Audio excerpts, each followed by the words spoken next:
તારું નામે તારા બાપે છકડી જ રાખ્યું છે ને? પણ હું તો આ છકડી જોઈને કઈક કરવા વિચાર કરું છું. હું આ છકડી જોઈને કઈક કરવા જ વિચાર કરું છું. અરે પણ હું તો આ છકડી હલાવવા માંગુ છું. હલાવવા તો હું એ માંગુ છું. તને હલાવતા આવડે છે? એકવાર મોકો તો આપ, પછી ખબર પડે. તો મને હલાવતા શીખવાડી? હા, પણ શીખવાડતા આડવું પડે. એ તો મારા બાપને પૂછવું પડે. જો આપણે પરણેલા પતિ પત્ની છીએ, અડવાની બાબતમાં હવે બાપને પૂછવાની જરૂર નહીં. અને તું પૂછવા જાઈશ ને તો એ તારો બેવડો બાપ છે ને ના જ પાડશે. માટે પૂછ્યા વગર જ શીખવા માંડ. શીખવાડતા કેટલું અડીશ? હવે એકવાર અડવાનું શરૂ કર્યા પછી નક્કી નહીં. પણ હું ના પાડું ત્યારે બંધો.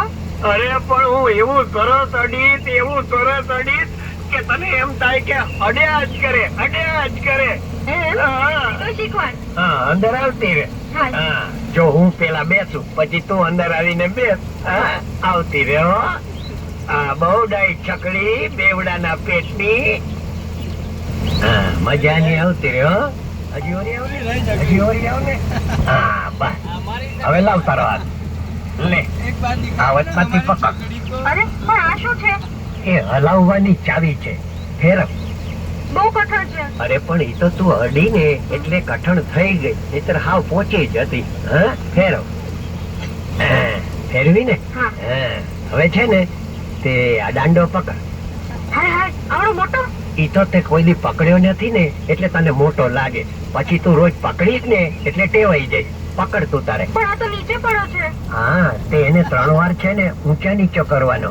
3 વાર ઊંચા નીચો કરીશ ને પછી ઊંચો થઈ જશે. પછી શું થશે? પછી મશીન ની કામગીરી ચાલુ થશે. લે, પકડ. જાય છે.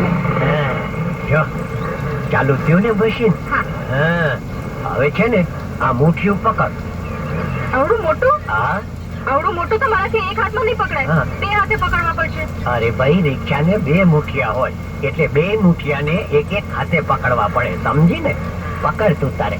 પછી શું થશે? પછી છે ને તે રિક્ષા ચાલવા માંડશે, ઊંચી નીચી થતી, અને ભેગા આપણે ઊંચા નીચા થતા જાગો.